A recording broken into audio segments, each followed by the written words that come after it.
All right, so we are starting with sixth module from today, and that is actually the beginning of 18th chapter, which is electrostatics. इसके आगे के सारे chapter they will be in connection. तो मैं पहले connection समझाऊंगा, फिर हम बेसिक से जाएंगे, क्योंकि कनेक्शन समझेगा तब आपको कॉन्सेप्ट्स और फॉर्मूला याद रखने में इजी होगा. इलेक्ट्रो, अभी हमको पता है कि इलेक्ट्रो को हम इलेक्ट्रॉन बोलते हैं, बट इलेक्ट्रो का मतलब है चार्ज. स्टैटिक्स मतलब चार्जेस एट रेस्ट. तो we will be studying charges at rest in this particular chapter. When I say we will be studying charges at rest, इसका मतलब ये होता है कि आप जिस किसी पॉइंट पे, what you can do is, हमारे पास दो चार्जेस है, we want to find what is force between these two charges. हमारे पास एक चार्ज है और एक पॉइंट हमने लिया है, वहां पे कोई चार्ज नहीं है, हमको वहां पे पोटेंशियल निकालना है. फिर या तो वहां पे 1 कूलम का चार्ज है, हमको इलेक्ट्रिक फील्ड निकालना है. In any case, all points when we calculate they are at rest. Charges rest पे होंगे. जिस पॉइंट पे मैं फाइंड कर रहा हूँ वो पॉइंट स्टैटिक पॉइंट है, राइट? ऐसा क्यों? क्योंकि जब चार्जेस मूव होते हैं तो you have to different branches. One is current electricity, so you will be measuring everything related to currents. Other is moving charges generate magnetic fields. तो वो हो गया magnetic effect of electric current. एक charges move हो रहा है, कितना charge move हो रहा है पर minute time, that is current. तो हम लोग करंट इलेक्ट्रिसिटी के बारे में पढ़ेंगे. दूसरा पढ़ेंगे मतलब we will be looking at combination of resistors, etc etc, how to measure current like galvanometer, ये वो सब देखेंगे उसमें. Then magnetic effect of electric current आएगा. When charges are moving, they are generating magnetic field in the surrounding region. तो magnetic field कैसे calculate करना है, we will see that. What is the energy stored in magnetic field, वो भी देखेंगे. Right. Now, as you must be knowing, इसके बाद एक बेसिक क्वेश्चन आता है, क्योंकि मैंने मैग्नेटिक ये वर्ड यूज कर दिया, तो नेक्स्ट क्वेश्चन ये आता है कि why some materials are magnetic in nature and why some materials are not magnetic in nature. मतलब the next thing will be to study magnetism, right? Magnetism बोला तो फिर there are three types: diamagnet, paramagnet, ferromagnet, right? Something called as ferric, but that is not really important to us. Okay, so we'll start with very basic thing today, that is electrostatic मतलब charges at rest, and I will not take unnecessary things. तो जो important है वही हम लेंगे. So we will look at what is Coulomb's law. Okay, and pardon me if I am writing wrong spelling because I really don't remember how they write names. Anyways, so Coulomb's law tells you what is the magnitude of force between two static charges separated by distance r. तो अगर हमारे पास दो charges है q1 q2 which are separated by some distance r, the force between these two charges is proportional to product of charges and inversely proportional to square of distance between them. तो आप constant of proportionality को लिखते हो कि q1 q2 by r square. Point two remember, ये constant of proportionality dimensionless नहीं है. तो इफ यू रिमेंबर कि समवेयर इन 11th स्टैंडर्ड का फर्स्ट चैप्टर आप लोगों ने एक इक्वेशन डायमेंशनली करेक्ट है कि नहीं ऐसा हमने सीखा था. वो उसका एक डिसएडवांटेज ये था, शॉर्टफॉल था, कि अगर कांस्टेंट ऑफ प्रोपोर्शनलिटी डायमेंशनलेस है तो ही आप वो यूज कर सकते हो. तो यहाँ पे अप्लाई अगर करना होगा तो पहले के डायमेंशंस पता होने चाहिए. It's no big deal. मैं k के यूनिट्स भी निकाल सकता हूँ, क्योंकि k के यूनिट्स मतलब k आपका आएगा fr square upon Q1 Q2, मतलब newton metre square upon coulomb square. Okay, you can write this dimensions of k as dimensions of force into dimensions of distance square upon dimensions of charge square. Good. Dimensions of force are m1 l1 t minus 2 ये l2. Charge is current into time, so current into time, क्योंकि current is charge upon time, so charge is current into time. I have seen many students writing like this. That is not correct. Okay, इसका square. तो overall जब आप solve करोगे m1 l3 t minus 2 और ये minus 2 t minus 4, correct, I raised to minus 2. This is dimension. These are dimensions of k. Cross check for yourself, आप खुद cross check कर लेना for yourself. Okay, good. Then now the question is what is the value of this constant of proportionality. The value of this constant of proportionality k is 1. Value of k is 1 if you are using CGS system. Okay, so it is 1 in CGS system of units, and you already know value of k is 1 upon 4 pi epsilon 0, which turns out to be 9 into 10 power 9 Newton meter square per coulomb square if you are in SI system of units. मैंने जब Newton metre square पर coulomb square लिखा, मतलब SI system का, right? Then what I don't want and what I want you to do is, I never want you to write force F as 1 by 4 pi epsilon 0 Q1 Q2 by R square. This is not what I want. I want you to always multiply with a small k. यहाँ पे जो ये k लिखा है, I should be writing it in capital. This is constant of proportionality. और वो जो मैंने next page पे k लिखा है, that is dielectric constant. क्यों? क्योंकि जब मैं ये k नहीं लिखता हूँ यहाँ पे, it implies that the two charges are kept in vacuum or air. But when you keep these charges in any other medium except for air or vacuum, force will change. So force in any medium is 1 upon 4 pi epsilon 0 k Q1 Q2 by R square, or I can write force in a medium as force in a vacuum upon k, क्योंकि ये है force in vacuum. Is it clear? इसका मतलब ये that force in any medium other than vacuum or air is less for the same charges and for the same separation between them. Correct? मेरे पास दो charges थे, दोनों charges जो थे वही है. I am not changing charges. I am not changing distance between them. सिर्फ दो चार्जेस को उठा के पानी में डाल दिया.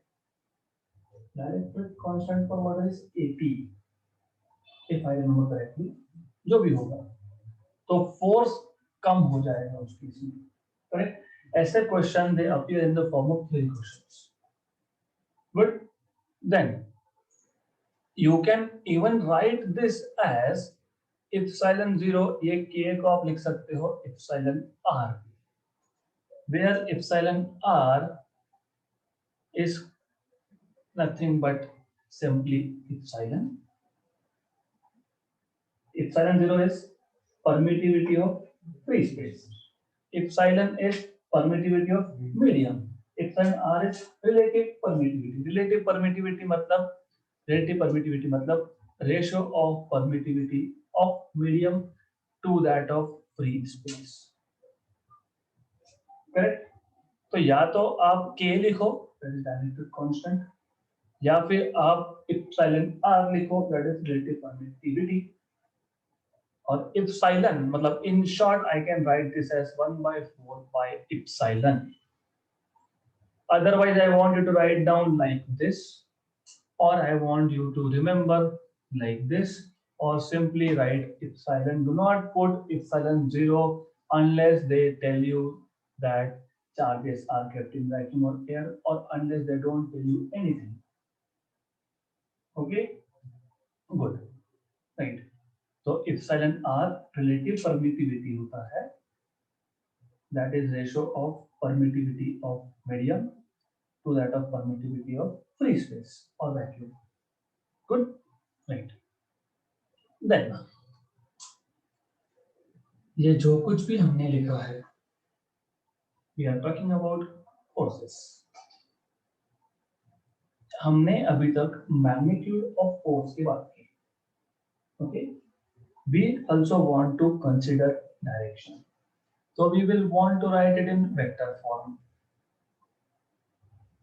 And when writing vector form, you are actually expressing it in a real way.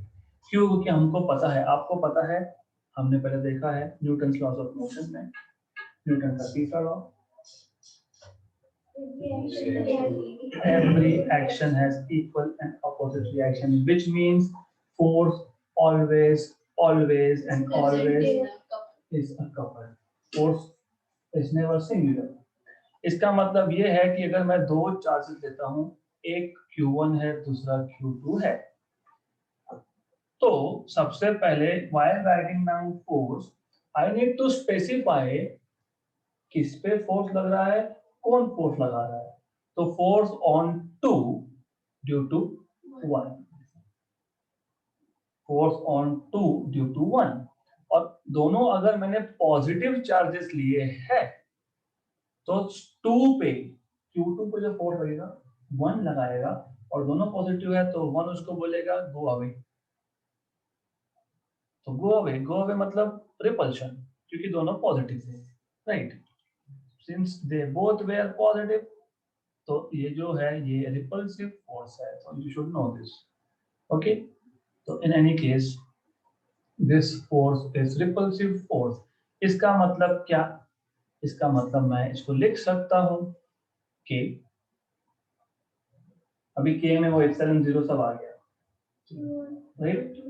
Q1 Q2 by r square. Since I am mentioning it in vector form, force on 2 due to 1, 2 पे 1 force लगा रहा है और repulsive है. I am pushing that away. मतलब the direction of force will be from 1 to 2. So the direction is 1 to 2. Correct? Good. Gravitation में उल्टा होता है, क्योंकि gravitational force is never repulsive, right? Good. क्योंकि मैं जब ट्रिक बताता हूँ याद रखने का, तो फिर प्रॉब्लम क्रिएट हो जाता है. नहीं, वो ग्रेविटेशन में आपने बोला था कि यू पुट 2 1 हियर, यहाँ पे बोल रहे हो 1 2, because electrostatic force can be positive मतलब अट्रैक्टिव, और it can be. Why I say positive negative is the reason behind it. जिन्होंने अभी रिसेंटली ग्रेविटेशन पढ़ा होगा, स्पेसिफिकली टोल्ड वन थिंग. मुझे बताओ कि अगर दोनों चार्जेस नेगेटिव हुए तो फोर्स क्या होगा? पॉजिटिव. करेक्ट? दोनों चार्जेस पॉजिटिव हुए तो फोर्स क्या होगा? Positive, right? दो negative charges they will repel. दोनों positive charges they will repel, right? Negative repulsion, positive repulsion. तो दोनों फोर्स फॉर्मूला में पॉजिटिव साइन आने वाली है, राइट? तो मैंने ऐसे पॉजिटिव फोर्स मतलब रिपल्सिव फोर्स. Okay, clear? तो एक नेगेटिव एक पॉजिटिव लिया तो नेगेटिव, मतलब मैंने ऐसे नेगेटिव फोर्स मतलब सिस्टम इज बाउंड सिस्टम. तो ग्रेविटेशन में क्या होगा? हर बार negative negative negative negative. potential energy negative, potential negative, force negative, negative, negative, and negative. It is telling you that system is bound system. Clear? So sometimes I may say positive force, मतलब I am saying repulsive force. Good? ये पता होना चाहिए. Then similarly, अभी second पे force लगा due to one, तो first पे भी फोर्स लग सकता है due to two, that is K. अभी मैं याद रखने के लिए ऐसा रखता हूँ कि यहाँ 1 2 है ना, यहाँ पे 2 1 2 1, क्या फर्क पड़ता है? Just to remember, where R2 1 cap is a vector directed unit vector, of course, directed from 2 to 1. जैसे 1 2 is a unit vector directed from 1 to 2, वैसे R2 1 is a unit vector directed from 2 to 1. ऐसा है. Clear? Good. Then this tells you that force is always in couple and it is equal and opposite. Action is always with reaction. Okay, तो ये आपको पता होना चाहिए. Then what else should you be knowing? Then you should be knowing multiple charges की वजह से force कितना होगा. Right. So before I go ahead, I should explain this thing to you. We know that from diagram, R12 cap, मतलब unit vector from 1 to 2 is opposite in direction compared to R21 cap. तो फिर मैं इसको लिख सकता हूँ K Q2 Q1 R square, R21 cap को मैं लिखूंगा minus R12 cap.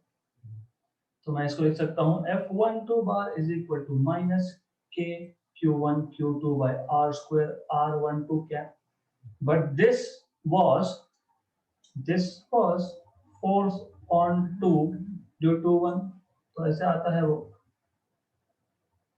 It is just telling you पहले फोर्स में पहले चार्ज ने दूसरे पे जो फोर्स लगाया और दूसरे ने जो पहले पे लगाया, they are equal in magnitude, opposite in direction. Then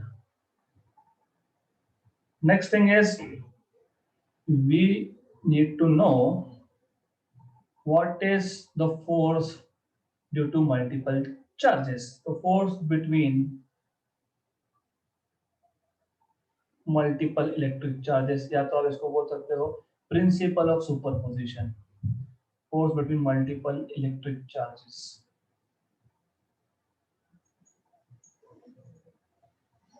Right. So let us say we have n number of point charges, and remember we are still talking about point charges. हम लोग extended charges के पास नहीं है. मतलब wire पे charge, मतलब sphere पे charge, मतलब you can say एक प्लेन शीट लिया उस पे charge. We are still talking about point charges. तो याद रखना, काम में आएगा आगे. हमारे पास मल्टीपल चार्जेस है. Q1 है, Q2, then I have Q3, then I have Q4, and I would want to know what is the total force on any of this charge, any of this. Okay, तो सबसे पहले अगर मुझे total force निकालना है on charge 1, तो it is just vector addition of force on 1 due to 2 plus force on 1 due to 3 plus force on 1 due to 4 and so on. Right? Do not write force on 1 due to 1. A charge can never exert force on itself. Right? And you already know direction. Force on 1 due to 2. पहले पे force लग रहा है दूसरे की वजह से. So direction will be like this. Okay? So directions really matter here. So this is force on 1 due to 2. तो जो सेकेंड चार्ज है वो पहले को अपने से दूर भेजेगा. Then force on 1 due to 3 is more or less the same thing, right? And so on so forth. So directions important है यहाँ पे. Good. ये अभी नहीं समझेगा, जब न्यूमेरिकल सॉल्व करेंगे तब समझेगा. दो पेज का एक पेज का सॉल्यूशन ओरली होता है. Okay, so you will need to know this directions there. Good. Then हमको पता है, क्या पता है, फोर्स ऑन 1 ड्यू टू 2 क्या होता है, अभी बताया था कि उल्टा लिखो, यहाँ पे उल्टा उल्टा, और यहाँ पे भी R21 लिख देना या फिर R12 लिख देना, distance between 1 and 2, R21 cap. Force on 1 due to 3 K Q3 Q1 R13 square R31 cap and so on. तो जब मैं टोटल फोर्स ऑन 1 की बात करूंगा तो K कॉमन रहेगा, राइट. लिखना चाहो तो गुड. Q1 भी कॉमन रहेगा, if you want to take it out good, and you can just say Q2 Q1 upon R12 square R21 cap plus Q3 Q1 R13 square R31 cap and so on so forth. You can write this in Einstein summation convention also. What is Einstein summation convention? You can write this in a single term by putting summation sign. So you can write F1 bar equal to K summation over. किसके से summation कर रहे हैं हम लोग? I और J पे, right? Right. I और J मतलब force on 1 है ना, तो मैं बोलूँगा force on ith particle. जरूरी थोड़ी कि हर बार 1 की बात करेंगे, टोटल force on 2 और 3 और 4 और 5, right? तो I पे, जब I पे हम सम कर रहे थे, what do we notice? Q2 Q1 Q3 Q1 Q4 Q1 Q5 Q1, मतलब Qj Qi upon Rij square. I need to make some space. Good. तो Rij square आ गया ये, इनटू क्या था, Rji क्या, right. I not equal to J. क्यों? क्योंकि 1 और 1 देखा क्या हमने? नहीं. 2 और 2 है क्या? नहीं. 3 और 3 है क्या? नहीं. तो फिर आप या तो ऐसा लिख सकते हो या फिर आप ऐसा बोल सकते हो all pairs,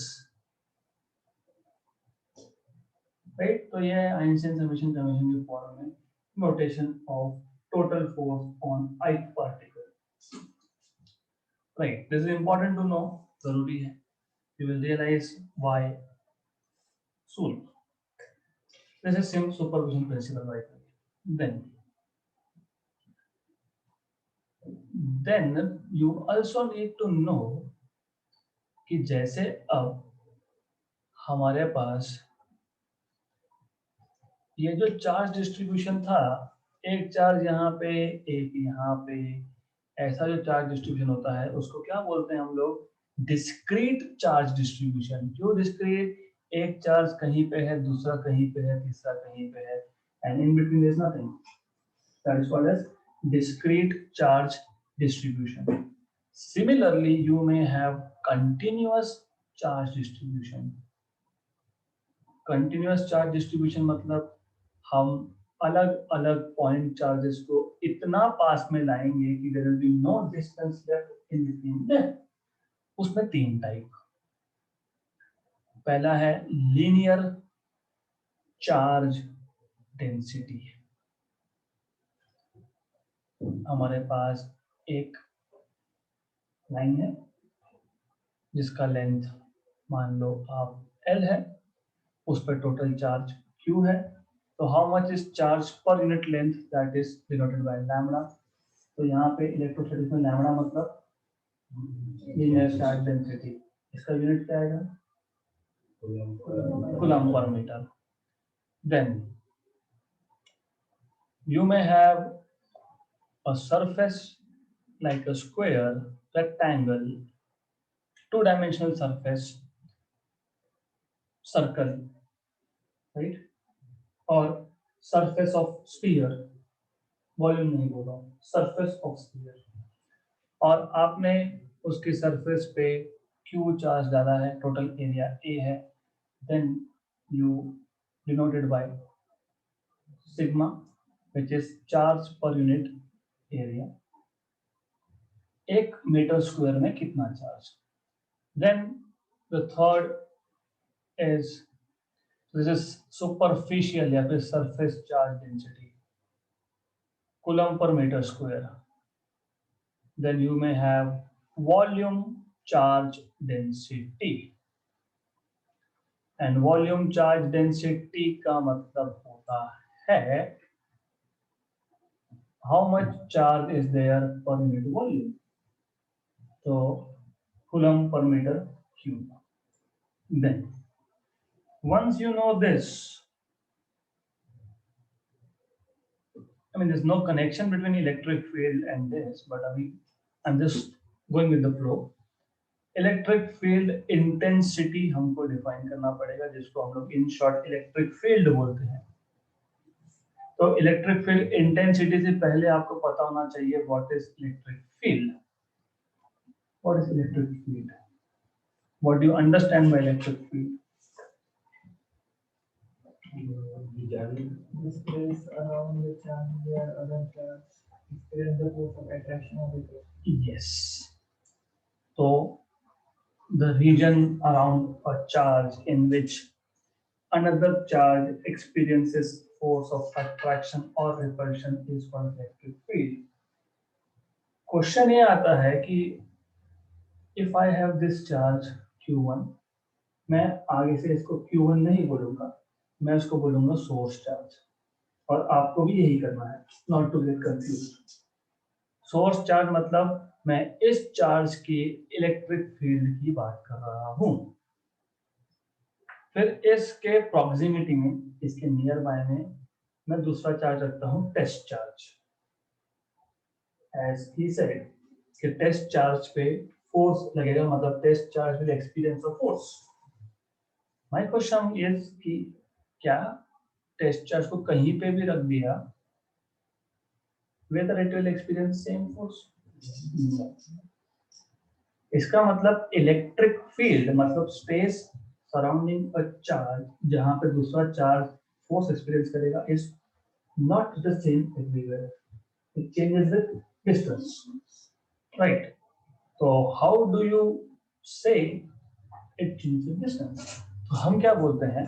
हम ये बोलते हैं, just to define, just to make a formula, हम बोलते हैं electric field intensity at a point is defined as the force that a unit positive charge, मतलब +1 coulomb charge experiences at that point.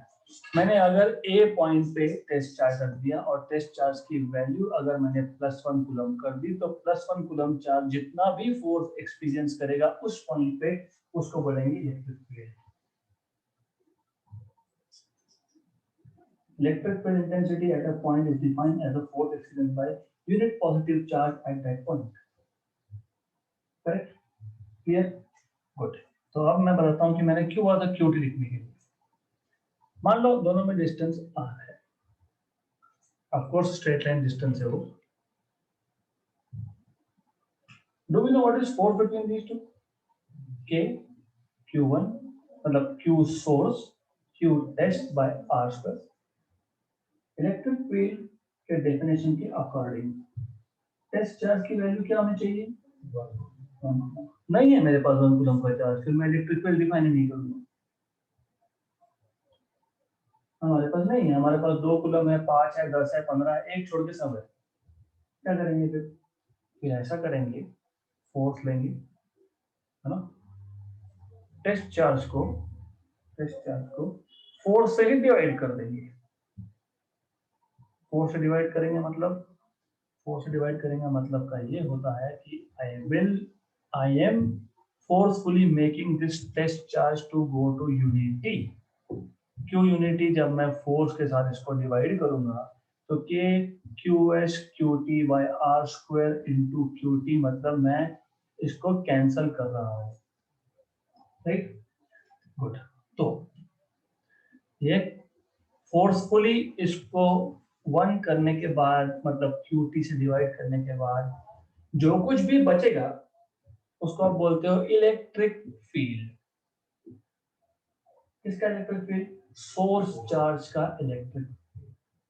इसलिए हमेशा सोर्स चार्ज ऐसा लिखना, electric field of source charge is force, अभी force तो एक charge में होगा नहीं, फोर्स तो बिटवीन सोर्स एंड टेस्ट ही होगा, divided by the test charge. मतलब अगर Q1 Q2 चार्जेस है, करेक्ट, मुझे इलेक्ट्रिक फील्ड अगर 1 का निकालना है तो मैं बोलूंगा electric field of first is K Q1 by R², या फिर बोलूंगा F/Q2, क्योंकि 1 का फील्ड निकालना है मतलब 1 सोर्स है और 2 टेस्ट है, करेक्ट। ऐसा ही याद रखना, नहीं तो आगे जाके इतनी गड़बड़ होगी हाई लेवल न्यूमेरिकल्स में कि कौन सा चार्ज किसकी electric field. Okay, good. Then अब ऐसा है, क्योंकि फोर्स वेक्टर है तो लेफ्ट हैंड साइड भी वेक्टर क्वांटिटी होगा, और आपको पता है कि जब हम लिखते हैं a bar equal to b bar, मतलब इन दोनों वेक्टर का मैग्नीट्यूड और डायरेक्शन सेम, मतलब दोनों इक्वल वेक्टर्स। बट मैं जब इसको किसी नंबर से डिवाइड करता हूँ, it means that at least direction is same. इसका मतलब ये कि इलेक्ट्रिक फील्ड का डायरेक्शन वही होगा जो फोर्स का डायरेक्शन था। इसका मतलब ये, अब आ जाओ डायरेक्शंस पे, ये डायरेक्शन, राइट। अगर दोनों चार्जेस पॉजिटिव हुए, force is always away, away, इसका मतलब ये कि electric field of source charge if the charge is positive is always away, going away.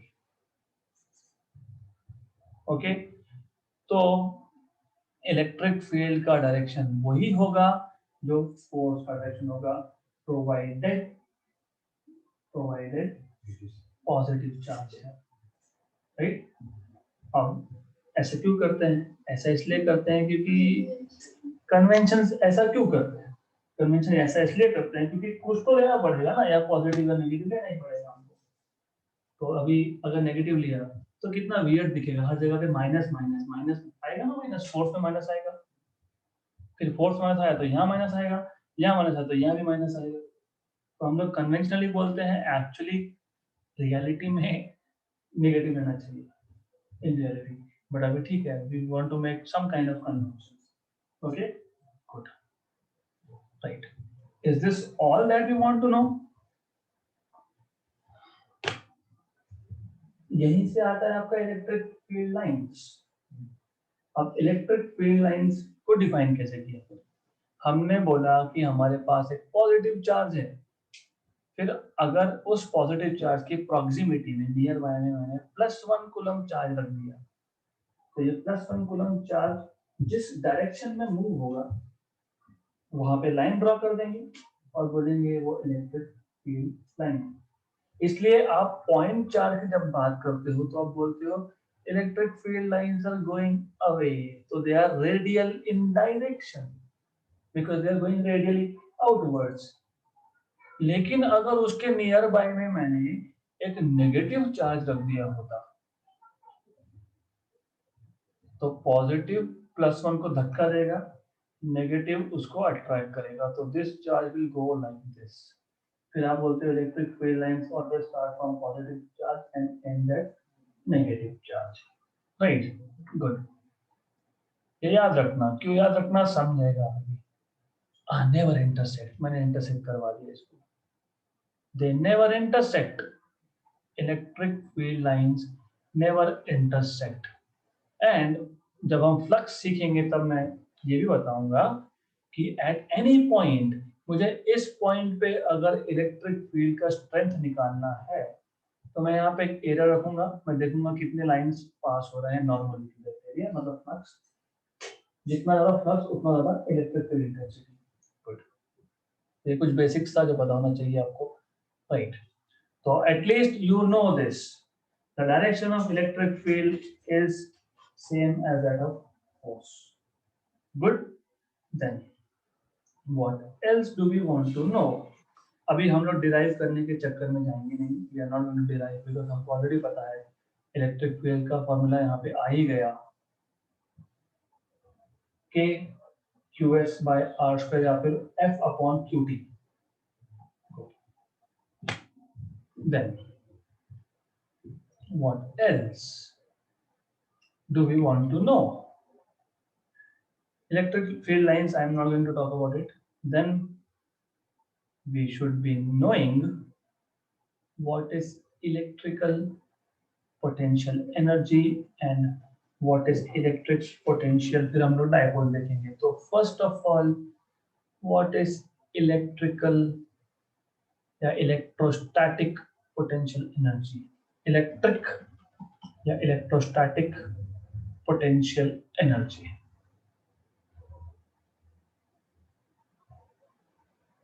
So, what is electric potential energy? Formula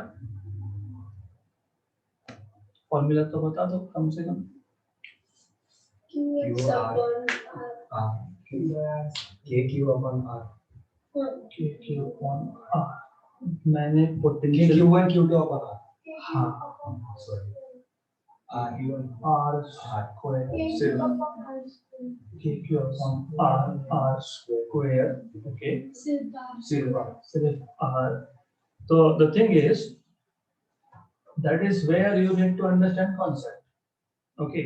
तो बात ऐसी है कि सबसे पहले तुम्हें ये बताना चाहिए कि पूरे फिजिक्स पूरे जितना भी आप पढ़ोगे 30 chapters, potential energy always comes from work done, and it is always defined only if force is conservative. Good. What is conservative force? Conservative force is a force in which the work done is path independent. मतलब मैं एक object को उठा के ए point से B point पे रखता हूँ. ये ऑब्जेक्ट मास हो सकता है, ये ऑब्जेक्ट चार्ज हो सकता है.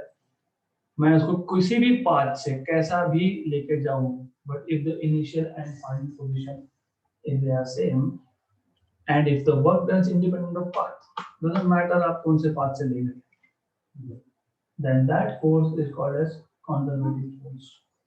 और सिर्फ कंजर्वेटिव फोर्स के केस में you can define potential energy. Potential energy कभी भी सिस्टम ऑफ चार्जेस में होती है, सिंगल चार्ज में नहीं होती. इसलिए जब भी फॉर्मूला लिखोगे तो Q1 Q2 ऐसा दो चार्जेस का मल्टीप्लिकेशन दिखेगा. It is always stored in the system of charges.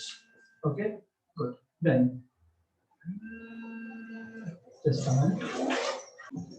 Then to remember formula of potential energy, आपको पोटेंशियल का फॉर्म याद है तो सफिशिएंट है. Electric potential is always K source upon distance.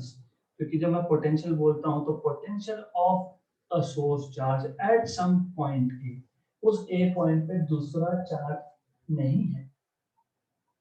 Potential at a point is due to source charge at that point.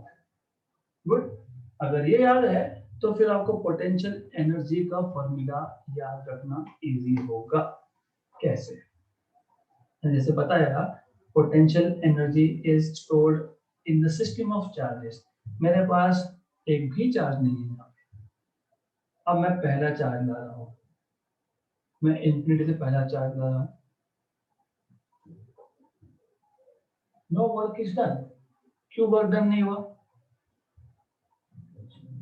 कुछ था ही नहीं oppose करने के लिए. Now you understand why always point of zero potential or potential energy is taken to be infinity, even in gravitation or also in electrostatics. तो कुछ नहीं था अपोज करने के लिए. फिर मैं दूसरा चार्ज लाया, दूसरे चार्ज को मैंने रख दिया at a distance of r12. This is important now. तो वर्क डन क्यों हुआ? क्योंकि पहला अपोज कर रहा था. राइट. तो पोटेंशियल किसका था उस पॉइंट ए पॉइंट पे? किसका पोटेंशियल था? 1 का. तो potential of 1 into charge that you are moving. This is the way of understanding things. अब अगर मैं तीसरा चार्ज ला रहा हूं, कहां से ला रहा हूं? इंफिनिटी से. Work done to bring third charge. अब उसको पहला चार्ज भी अपोज करेगा, उसको दूसरा भी अपोज करेगा। किसको मूव किया आपने? 3 को। ठीक। अब थोड़ा सा हम पोटेंशियल के बारे में लिख लेते हैं। पोटेंशियल पहले का था तो के Q1 बाय कौन से पॉइंट पे पोटेंशियल की बात हो रही थी? ए पे। ए का डिस्टेंस कितना था Q1 से? 1 2 Q2। और 3 का डिस्टेंस कितना है? 1 3 फ्रॉम 1। और 2 से कितना है? 2 3।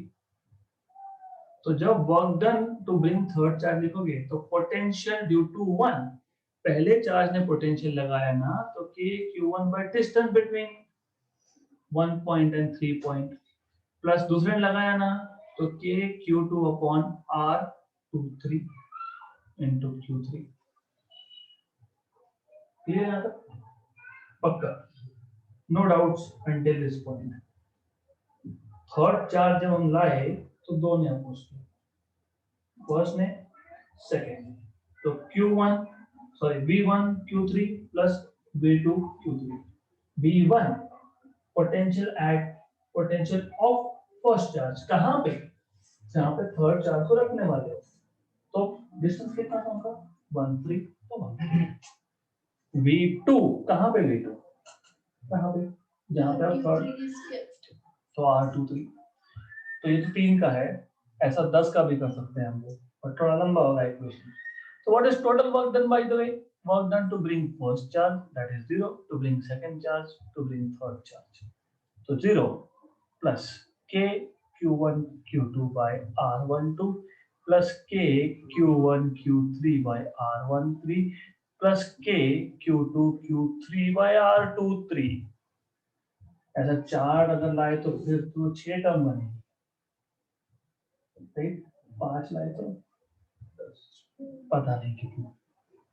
तो हम क्या करेंगे, इसको ऐसा करेंगे, we'll write this again in the form of Einstein summation convention कि ये तो सब में से बाहर होगा, correct. summation all pairs Qij है ना, 1 2 1 3 2 3 अपॉन डिस्टेंस भी वैसा Ij 1 2 1 3 2 3 summation over all pairs, या तो फिर I not equal to D।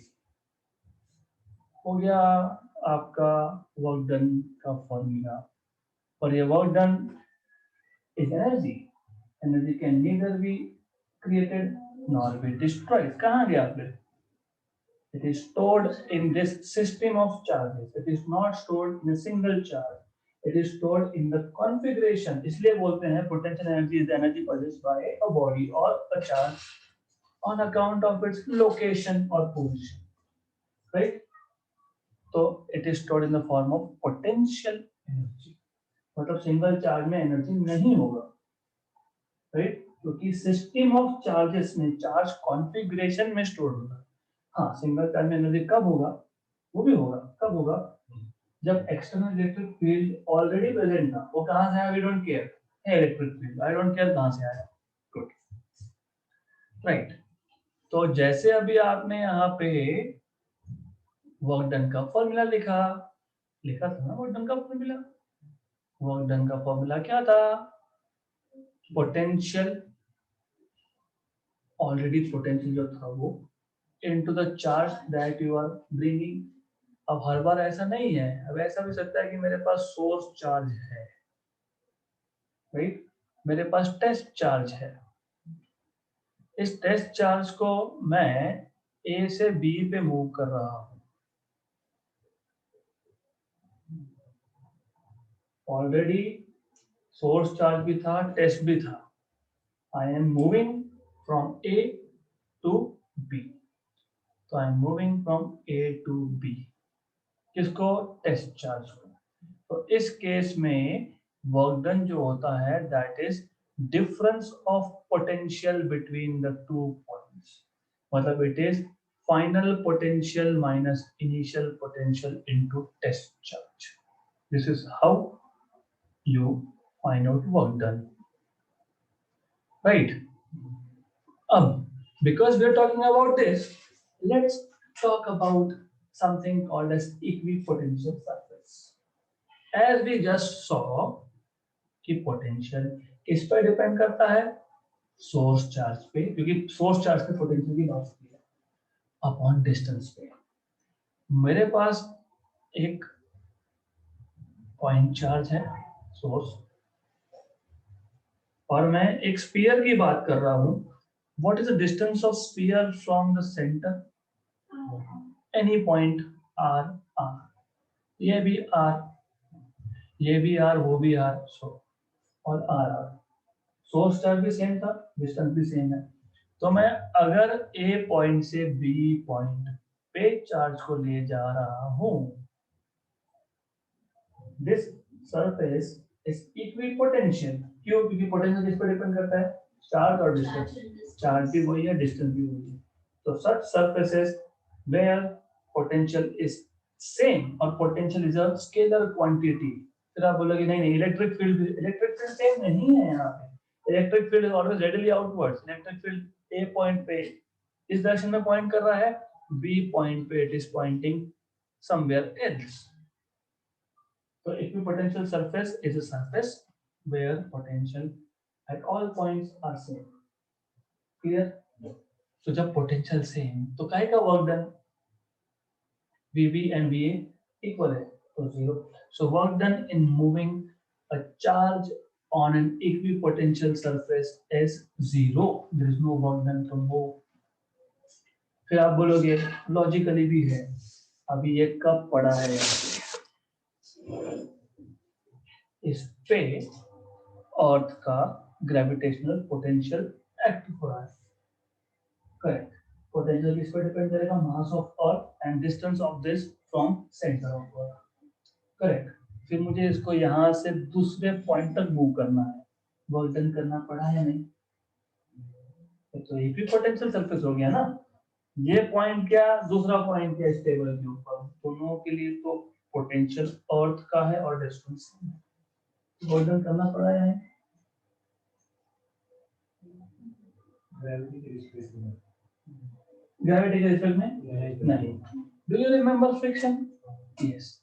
वहां पे हमने लिखा था, एक वेज था, वेज, तो हमने लिखा था कि work done is due to two factors, due to gravity, due to friction. तो यहाँ पे वर्क डन हुआ बट ओनली अगेंस्ट फ्रिक्शन हुआ।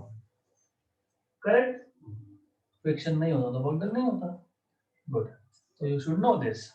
So any point on the surface of Earth is equipotential surface. I mean, its potential is same. So any point on the surface of Earth is at the same potential with respect to center. Good. Same.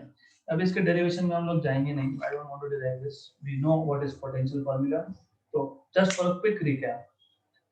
Force में कभी भी दोनों charges आते हैं और divide distance square होता है। Electric field में कभी भी सिर्फ सोर्स चार्ज आता है, राइट? तो ये सोर्स और टेस्ट है ना, डिवाइड बाय डिस्टेंस का स्क्वायर होता है, correct?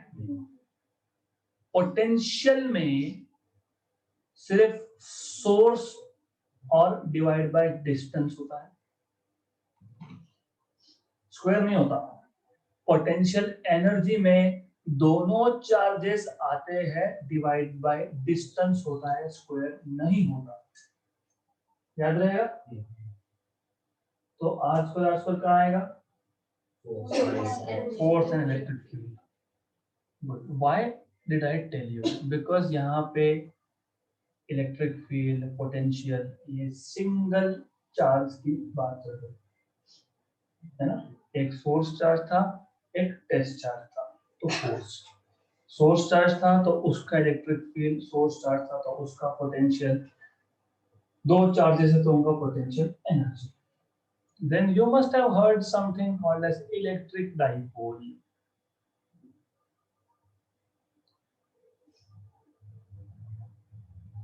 Electric dipole are two equal and opposite charges separated by small finite distance 2L. 2L cube क्योंकि इन दोनों के सेंटर से ये डिस्टेंस L, ये डिस्टेंस L, तो this total distance is 2L. Then you must have heard of something called as electric dipole moment denoted by P. That is magnitude of one of the charges multiplied by the distance between these two charges, and this happens to be a vector quantity. Direction of electric dipole moment is from negative to positive. तो ये हमेशा negative से positive की तरफ direct होता है. Electric dipole moment is the vector quantity. Now हमने अभी तक पोटेंशियल निकाला था सिंगल पॉइंट चार्ज का. अब हमको चाहिए potential at some point, let us say some point A due to dipole. पहला क्वेश्चन ये है, अभी जब सिंगल चार्ज था तो हम डिस्टेंस सिंगल चार्ज से मेजर कर लेते थे, फिर बोलते थे कि potential at point A is KQS by R, where R is distance measured from that source charge. अभी यहाँ पे फिर दो चार्जेस है, फिर कहाँ से डिस्टेंस मेजर करेंगे?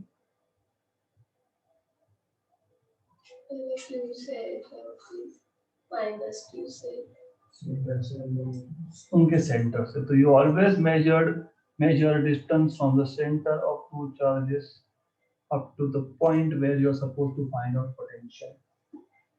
Good. Well, प्रॉब्लम यहाँ पे ये हो गया कि ये जो लाइन है, the line is joining center of dipole to the point where you want to find potential. It is making some angle with electric dipole moment. तो इस एंगल को हम लोग मान लेंगे थीटा. इंपॉर्टेंट है. दूसरा, ये जो स्ट्रेट लाइन है, this straight line which is passing through centers of both the charges is called as axis of dipole or axial line. So this is axis of dipole. और इन दोनों के centre से जो लाइन एक्सिस को perpendicular जाएगी, this perpendicular line is called as equator of dipole. Correct? Very important. क्यों? क्योंकि आप थोड़ी देर में सीखोगे कि potential on equatorial line of a dipole is 0. वो क्यों 0? तो पहले आपको डाइपोल का पोटेंशियल का फॉर्मूला पता होना चाहिए. General formula. I am not saying कि एक्सिस लाइन पे कितना, इक्वेटर लाइन पे कितना. तो क्या था फॉर्मूला? के क्यू. आगे ये तो होगा ही, इसके आगे चाहिए. इसके आगे क्या? 2L cos theta upon R square minus L square cos square theta. इसी को आप लिखते हो K मतलब 1/4 P, क्योंकि 2L into Q is P, cos theta upon R square minus L square cos square theta. This is the real formula. But then you say if ये जो distance है R, if this R is very greater than 2L, मतलब very greater than L, मतलब the point where you are finding out potential is far away from the dipole. तो आप बोलोगे in this case R square is also greater than L square, मतलब R square is also very greater than L square cos square theta. मतलब you can say कि L square cos square theta को neglect ही कर दो फिर. Correct? Good. So in this case, B dipole will become K P cos theta upon R square. यही आएगा, यही है. गुड, क्लियर यहाँ तक. If I am finding out potential due to dipole at this point on the axial line, मतलब ये distance अभी r बन जाएगा, एंगल बन जाएगा थीटा कितना, कैसे 180. अब एंगल कहाँ से मेजर करते हो, positive direction of x axis से एंटी क्लॉकवाइज में. तो व्हाट इज एंगल, ये ए पॉइंट को यहाँ लाया मैंने. cos theta. अरे एंगल कितना, थीटा कितना, 0 0 पक्का. I'll try to confuse you, पक्का. 0.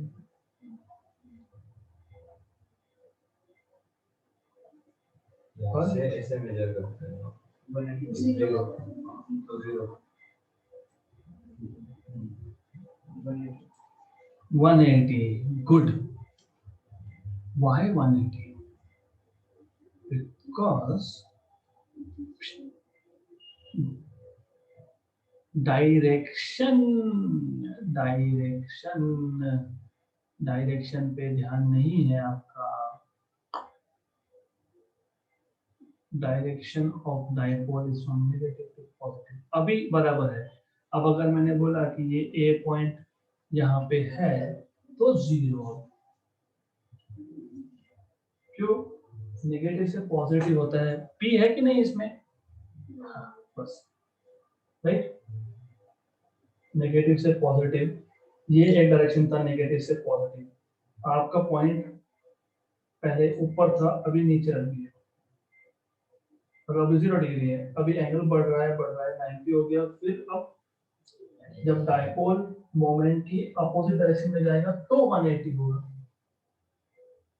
क्लियर, अपोजिट डायरेक्शन में जाएगा तो 180 होगा. ठीक है, I will make it much more simple. ये जो आप लिख रहे हो p cos थीटा, मैं एक छोटा सा काम करता हूँ. मैं बोलता हूँ कि मुझे इसको वेक्टर बनाना है. बना सकते हो, लेकिन पोटेंशियल को नहीं बना सकते. करते हैं ना स्टूडेंट, वेक्टर बना, पोटेंशियल को वेक्टर नहीं, cannot do it. Can I write down this as multiply divided by r? हो गया. What is PR cos theta? By definition, P bar dot R bar.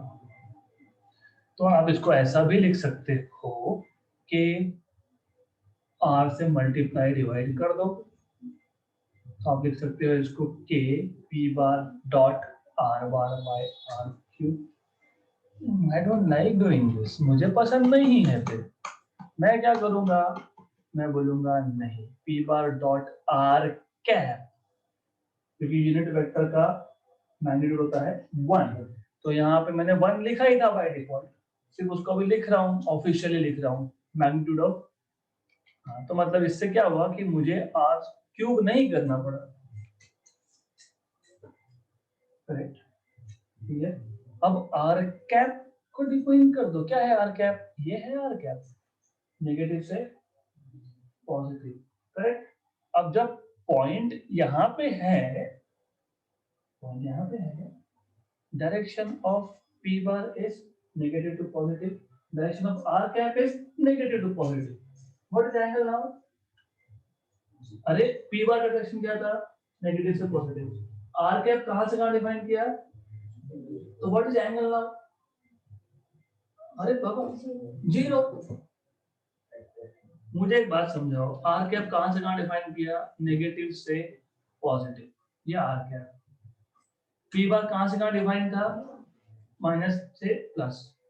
तो जब ये पॉइंट a पॉइंट पे है, मतलब चार्ज पोटेंशियल a पॉइंट पे find करना है on the axial line, r cap और p बार का डायरेक्शन सेम है क्या, तो एंगल कितना है, 0 है. तो बस बात खत्म. अभी समझा क्या? तो r कैप कहां से कहां डिफाइन करेंगे, Negative to positive. so it actually depends on how you want to define it.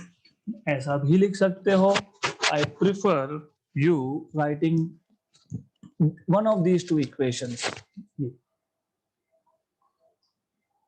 Good? Right.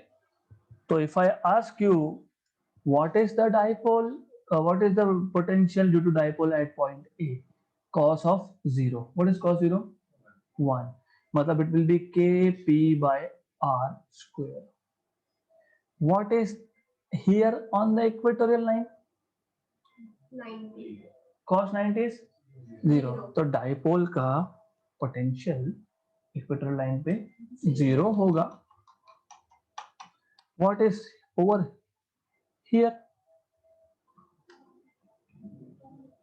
Minus Kp by R square. Clear? Good. अब potential due to a single charge was Kq by R. Potential due to a dipole is K P bar dot R cap by R square. तो potential में denominator में are square dipole के case में आता है. एक charge are, दो charge are square. अब आर स्क्वायर है ना डिनोमिनेटर में, डाइपोल. अब क्वाड्रपल ले लेते हैं. Minus Q plus Q, minus Q plus Q. इसका ज्यादा डिटेल नहीं जाएंगे हम लोग, जस्ट इन केस कुछ पूछ लिया, होता है ना ऐसा, नेट के एग्जाम में आया था. The potential due to a quadruple varies as 1 by r, 1 by r square, 1 by r cube, 1 by r raised to 4. गलत. 1 by r is to 3. Yes. वो वैसा ही होता डिराइव करने के बाद, हम डिराइव नहीं करने वाले. Single point charge 1 by r, दो 1 by r square. क्वाड्रपल मतलब क्या है? डाइपोल से ही कॉम्बिनेशन ऑफ डाइपोल है. Varies as r cube, 1 by r cube. Good? Good. We are good here. तो इतना आपको पता होना चाहिए. डेरिवेशन की जरूरत नहीं है, फॉर्मूला की नीड नहीं है, क्योंकि आपको उतना है नहीं. इक्विपोटेंशियल हमने देखा. अब let us see potential energy in external electric field. तो एज आई टोल्ड यू कि potential energy of a single point charge is 0, but it is not 0 if it is kept in external field. So potential energy in an external electric field.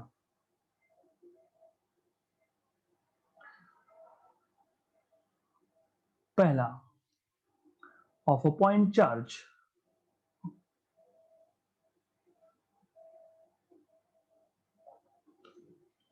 मतलब अब ऐसा है कि हमारे पास एक electric field है directed this way, late us से.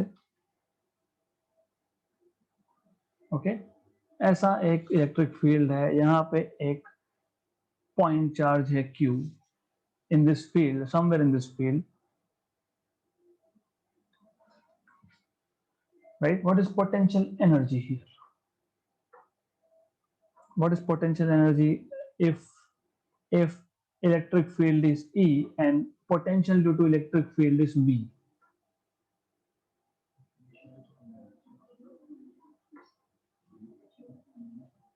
हमारे पास एक इलेक्ट्रिक फील्ड है जिसकी वैल्यू फील्ड इंटेंसिटी E है, और उस potential due to that field is V.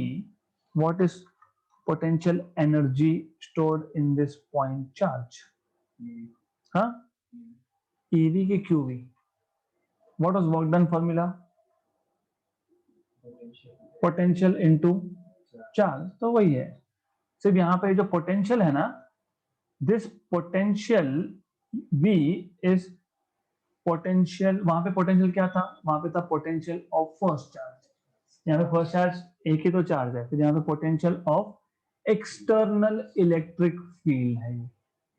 Potential of external electric field है, करेक्ट? ये तो पता है ना, external electric field potential generate करता है. पॉइंट चार्ज का इलेक्ट्रिक फील्ड का पोटेंशियल हो सकता है, हाँ, तो एक्सटर्नल इलेक्ट्रिक फील्ड का पोटेंशियल क्यों नहीं हो सकता? और by the way, how do you define electron volt? ऐसा ही तो किया था।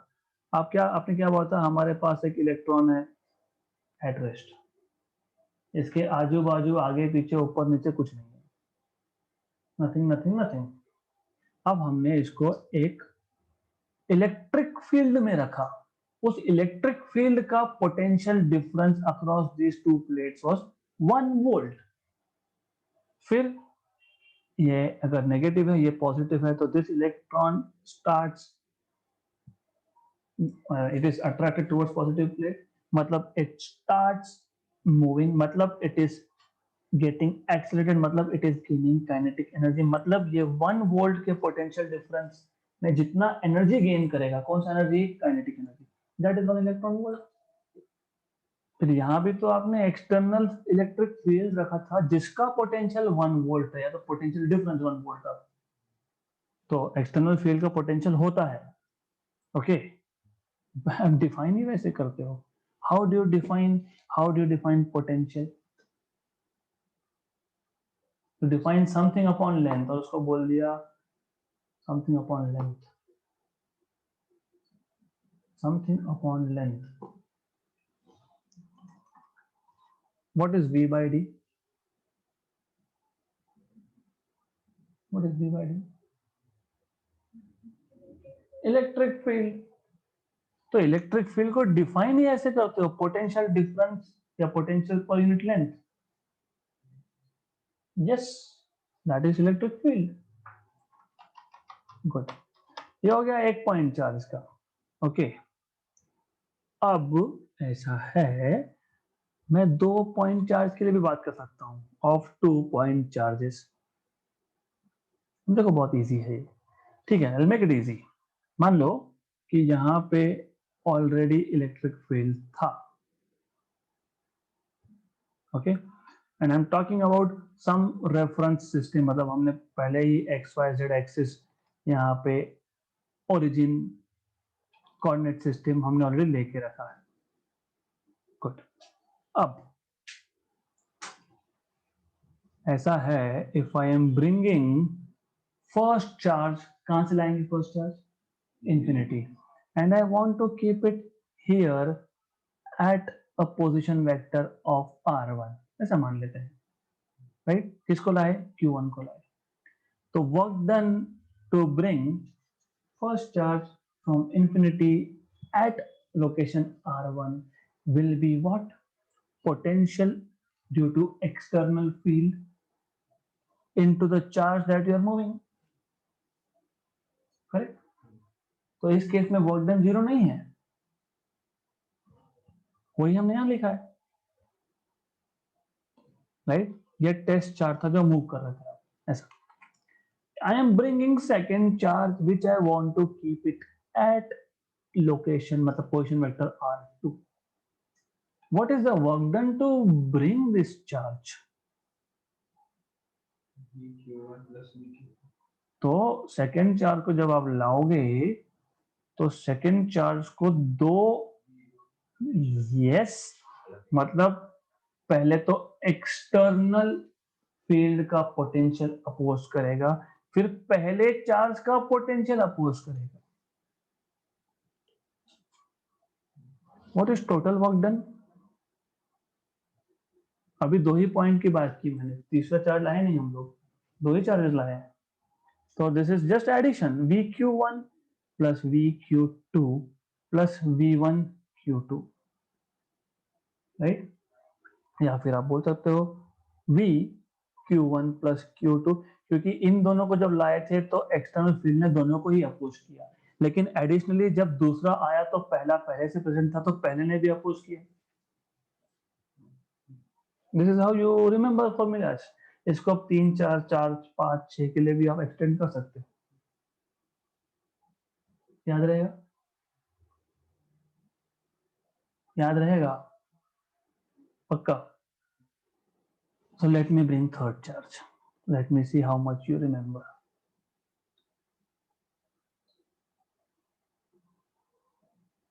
क्योंकि याद रखना ही नहीं है. That is the thing, you don't have to remember anything. याद रखने के चक्कर में ही तो नहीं होता है ना. If I bring third charge and I want to keep it here, let us say here at location R3,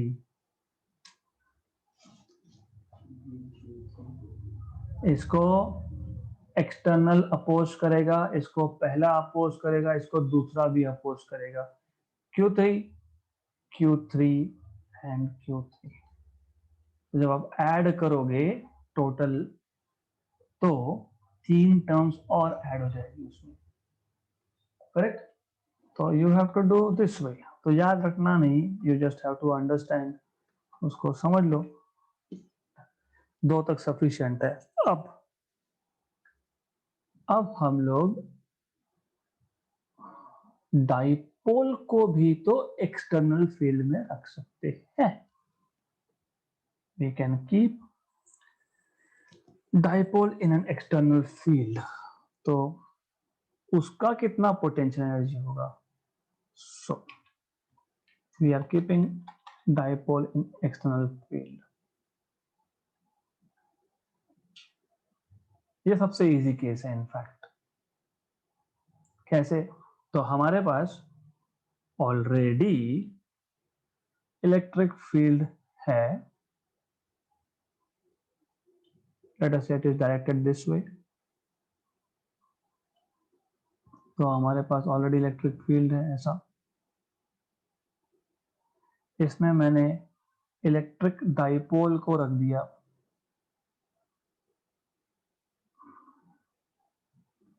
यहाँ पे एक चार्ज था नेगेटिव Q, यहाँ पे एक चार्ज है positive Q. Angle between dipole moment which is from negative to positive and electric field is theta. What will happen? Rotate. मतलब torque will act. Why torque will act? Positive force exert करेगी. What is the direction of electric field?